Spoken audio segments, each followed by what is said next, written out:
Hello and welcome to a Smurd P video, and today I am looking at issue 50 of Mighty Morphin Power Rangers Necessarily Evil. Now, this is the foil cover that rolls over, so it's got all the characters on there. The only trouble is because it's foil, it doesn't necessarily come up really well. There's a couple of additions at the bottom that are surprised to see. Solarix, or the Solo Ranger, and Ranger Slayer at the bottom. So that's pretty cool. And then we open it up and we got this nice little space bit here. And then we have got something that we don't know what it is, but it's hidden somewhere.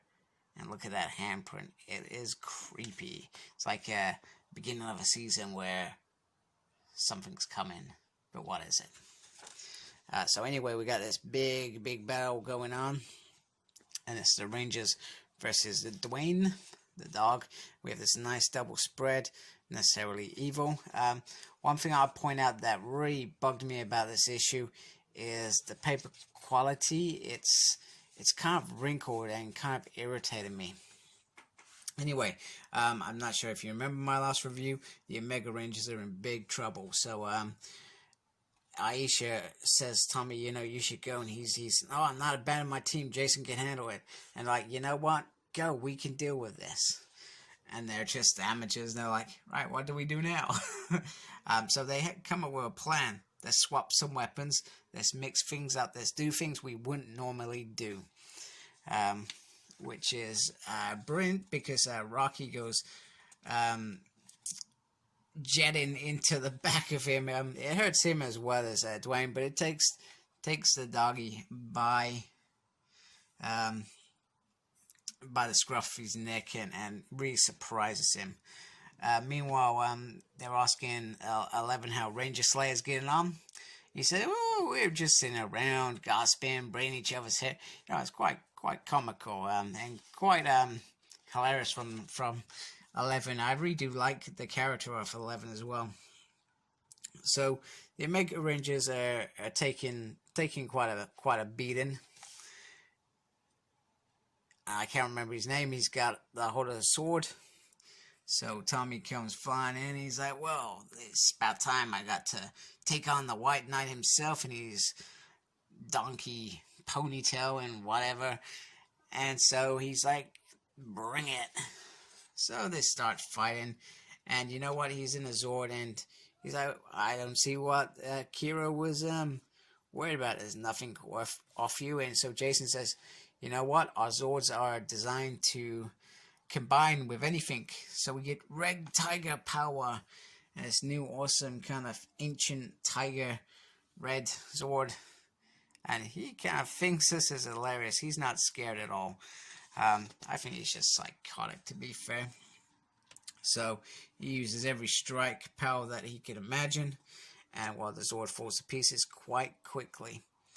But however, it doesn't matter because all the beings that have morphin powers are just attacking it like they did last time, and they almost winning until Solar Ranger comes in and absorbs all the powers, which is brilliant, and a brilliant move from Ranger Slayer to come up with that idea of, from her experience in the other Beyond the Grid.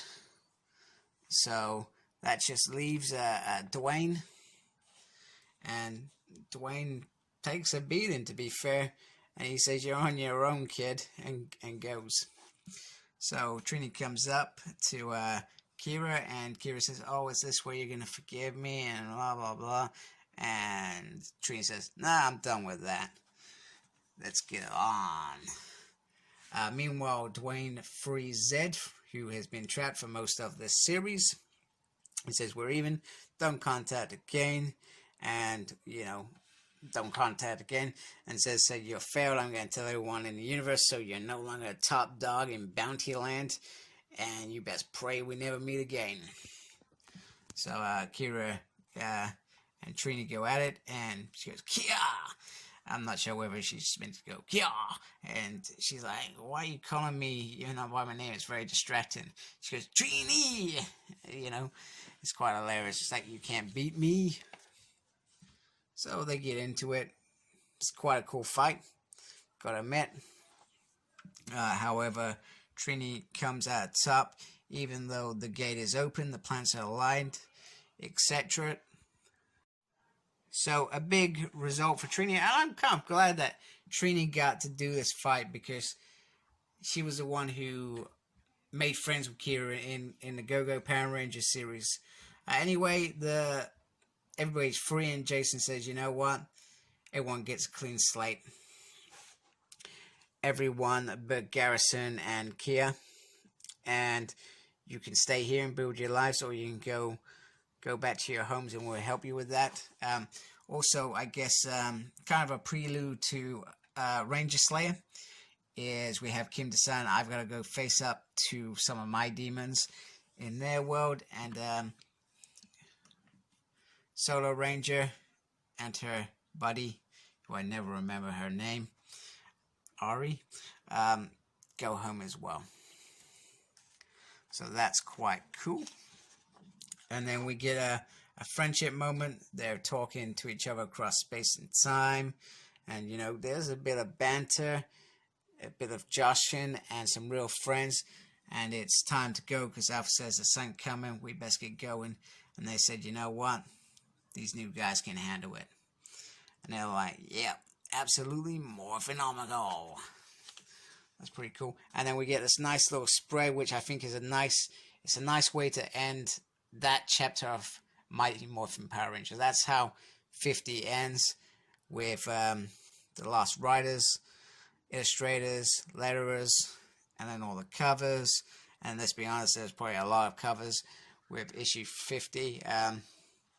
I'm still waiting to finish the two individual comics where they join as well. So, and then this is like a prelude now. So first of all, we begin with Zed getting a new servant to become his staff. Once he said that's interesting, that's, you know, he may have to wait to take his revenge. So he senses something coming, and it's heading that way. However, it's not going to hit the command center. And then boom. Now this bit I absolutely love and thought was so damn cool. So we have this, and then this opens up, and it reveals Lord Drakon. And that is such a glorious spread. And it ends with, they're coming. To be continued. Now, even though Mighty Morphin Power Rangers doesn't finish till issue 55, I feel like this should have been the ending of that amazing run. Although I say that, I'm still irritated why this isn't continuing on. As far as I'm concerned, Mighty Morphin Power Rangers could continue quite nicely.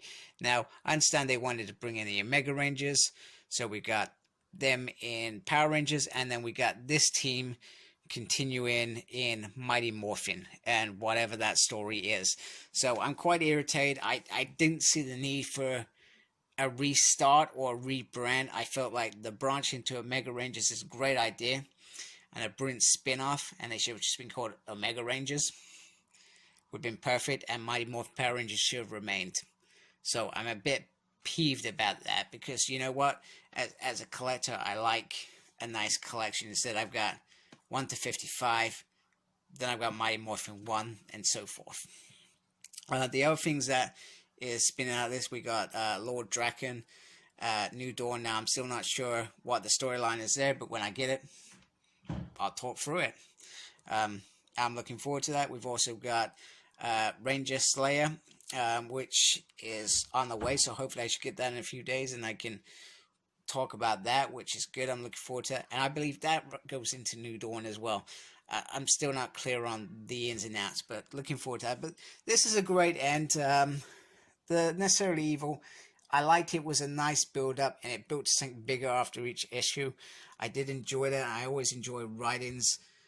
Very patient, very well managed, character-driven stories. So I enjoyed it all. So thank you for watching. Like, comment, subscribe. Follow me on Facebook. My page is SmurredP. Follow me on Twitter at SmurredP. I do tweeting and stuff. No idea really. And embrace the geekiness. Take care. Goodbye.